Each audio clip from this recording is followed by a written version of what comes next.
Microeconomics, Module 2. Contained in the module is a discussion of how microeconomics is applied to real-world situations. For both individual consumers and producers of goods, supply and demand concepts are at play. Understanding these concepts will help you recognize when their forces are impacting you. I hope this leads to better decision-making for both your personal life and business. Economics is a study of how the change in one variable affects other variables, the short-term or long-term effect of that change, and how localized or broad an impact it has is of interest. Competitive market and price as an opportunity cost.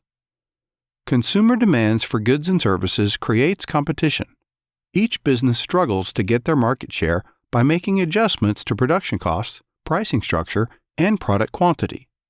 A competitive market in its purest form is one with well-informed buyers and sellers, no barriers to market entry, and no possibility of a monopoly. In this structure, no one producer or consumer influences the market. The product quantity in relation to consumer demand sets the market price. Supply curves adjust to keep the producer's cost relative to its sales. In a competitive market, suppliers accept the price consumers are willing to pay and adjust their production to create a profit margin. Any producer whose price is not in line will likely suffer losses. Example: if orange growers have a bumper crop, the supply will be high and the market price will be $5 a bushel. If, however, the next year there is an early frost, the supply will be low and the price may be $7 a bushel. Should a producer try to charge more than the market price, they may have reduced sales and too much inventory on hand.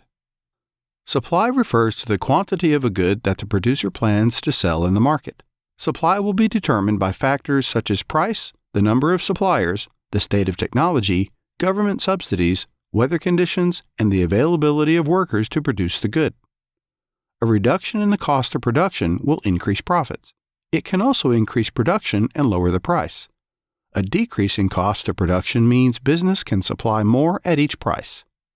Lower costs could be due to lower wages or lower raw material costs. An increase in the number of producers will cause an increase in supply. Technological improvements also increase production. Government subsidies. Increase in government subsidies will also reduce the cost of goods. If the production cost of wheat is $6 a bushel and the government is subsidizing the farmer at $2 a bushel, the cost of wheat to the consumer is $4 a bushel. This, of course, artificially lowers the price and does not let the market set the price. The government gets the money for subsidies from taxes and is in part an additional cost to consumers. Supply of labor. The supply of labor, like the supply of goods, determines the supply-demand balance. The supply of highly qualified jobs is limited due to the qualifications required. The desirability of the job also determines the supply of applicants to that job. Immigration often increases applications to these jobs, bridging the labor gap. An aging population and a falling birth rate will lead to a decline in the working age population. Supply and inflation. A shortage of one product can have a ripple effect on other industries. If the supply of oil is reduced, the cost of transportation and the cost of all goods delivered will also rise. When there is a shortage of computer chips, the production of products dependent on them is reduced. This leads to higher prices for the available supply. Demand and supply determine prices and quantities bought and sold. The price is determined when producers and consumers settle on a value that satisfies both. Imperfect competition. Imperfect competition exists, such as with a monopoly or single-selling firm, price is set by the firm and not market competition. When supply and demand are in balance, the conditions is referred to as an equilibrium. There is a tendency for prices to return to this equilibrium unless some characteristics of demand or supply change. Changes in the equilibrium price occur when either demand or supply, or both, shift or move. Equilibrium price. Wants, as opposed to demands, are the unlimited desires of the consumer. On a graph, equilibrium occurs at the intersection of demand and supply, when both buyers and sellers are willing to exchange the quantity Q at the price P. At this point, supply and demand are in balance. Price determination depends equally on demand and supply. If the quantity demanded is greater than the quantity supplied, Consumers would choose to pay a higher price in order to get the product they want, while producers would be encouraged by a higher price to bring more of the product onto market. When the price has risen to P, then supply and demand are in balance. Elasticity of demand. Elasticity measures the responsiveness of a variable to a change in another variable. Elasticity of demand is explained by at what price will consumers respond with increased demand. The opposite is true for quantity. A larger change in quantity will occur when demand is elastic compared to the quantity change required when demand is inelastic. Understanding the demand and supply model assists in making predictions about changes in price and quantities. Simply put, a drop in demand will result in a drop in supply. Lowering the price may increase demand from one equilibrium to another, dependent upon the elasticity of supply. The quantity demanded is the amount of a good that consumers plan to purchase at a particular price. If demand is inelastic, an increase in the price will increase total revenue. Price stability. Two forces contribute to the size of a price change: the amount of the shift and the elasticity of demand or supply. Within the agricultural industries, elasticity of demand and supply is often determined by the weather during the growing season. The demand for food stays relatively stable while the supply can fluctuate. This is a short-term factor. A relative price is the price of a product compared to another product. It's expressed as a ratio between the prices of two products or services. To obtain a relative price of a product, divide the price of one product by another. A relative price is the ratio of one money price to another. In the United States, resources are often allocated by market price. Price level. A long-term factor like technology can forever change the price due to lower production costs and increased production. This will affect both price and supply. It will also have a system-wide effect. For example, if hog prices decline, it can be expected that retail pork prices will decline as well. This price adjustment is more likely to happen in the long term once all participants have had time to adjust their behavior.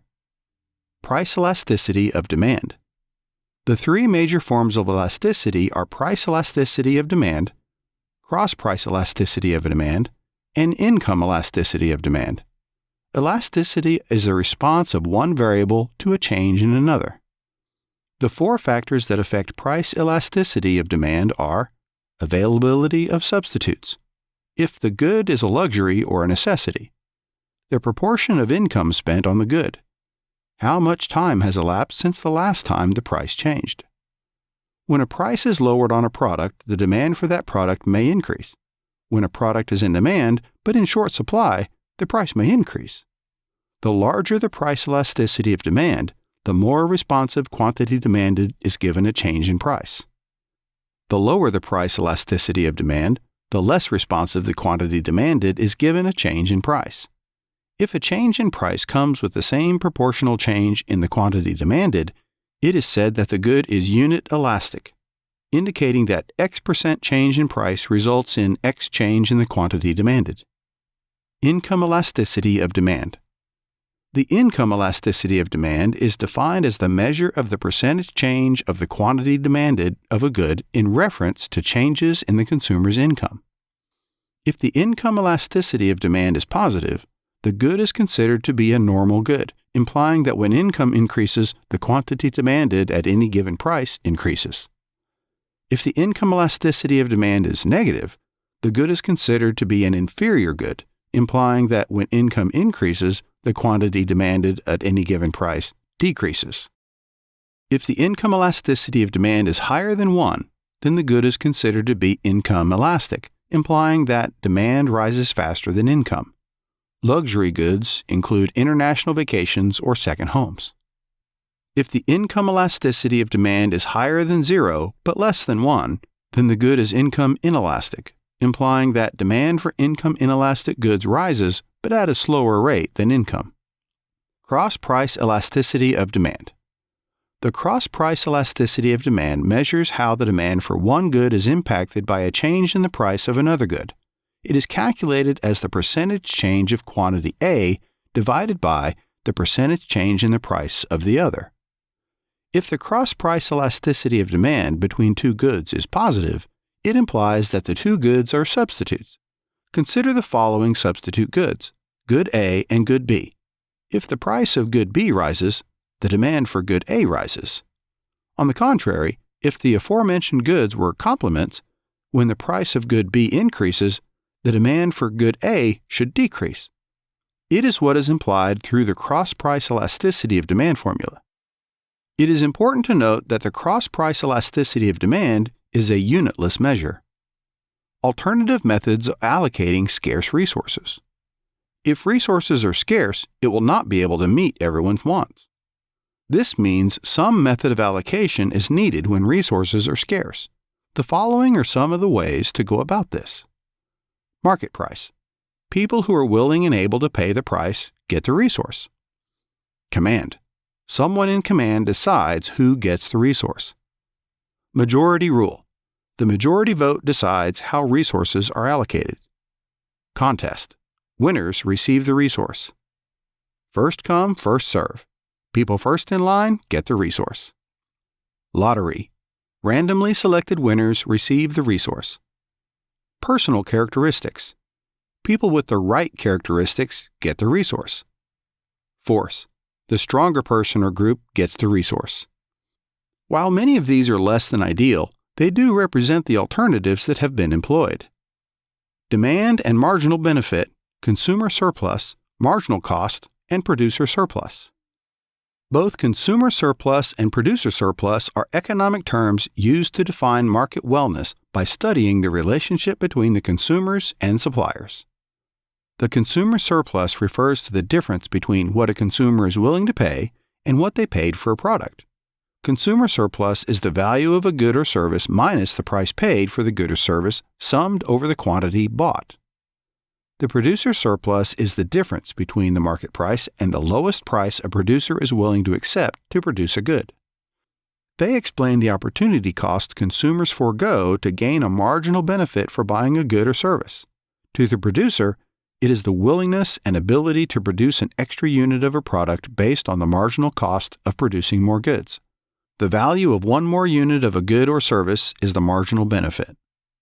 Efficient and inefficient markets.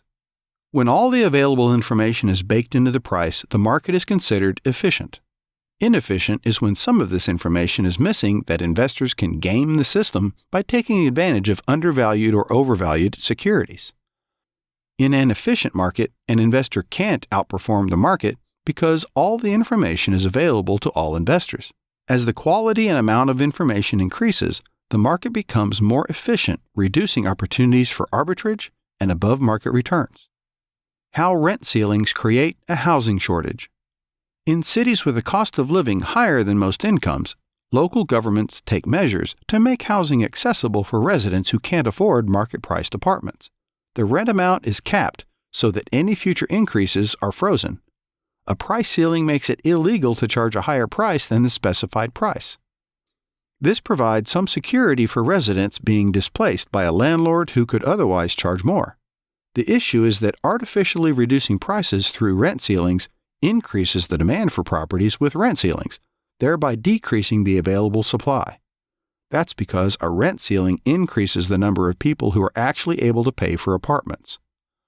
Economists also say that rent control diverts new investment. Because the landlord cannot get the market price, it disincentivizes investment. As a result, it leads to housing deterioration, fewer repairs, and less maintenance. When rent control is removed, it boosts the value of non-rent controlled properties as well. With rent controls, black market activity is most likely to occur. In large cities like New York, Chicago, and Los Angeles, rent control is the means by which service workers are able to afford a place to live. If not for rent control, those who can afford to pay market price would not have many services available to them. The effects of a tax. When a tax is imposed on the producer or consumer, it has an effect on price and quantity. The effect of the tax on the supply-demand equilibrium is to shift the quantity toward a point where the before-tax demand minus the before-tax supply is the amount of the tax. The value the consumer receives is the price of the item less the tax. The profit the producer makes is the price of the item less the tax. There are two main economic effects of a tax: a fall in the quantity traded and a diversion of revenue to the government. Deadweight loss is when the result of the tax reduces the consumer surplus and producer surplus, profit. No one gets the tax because the tax reduced consumption. No sales mean no taxes.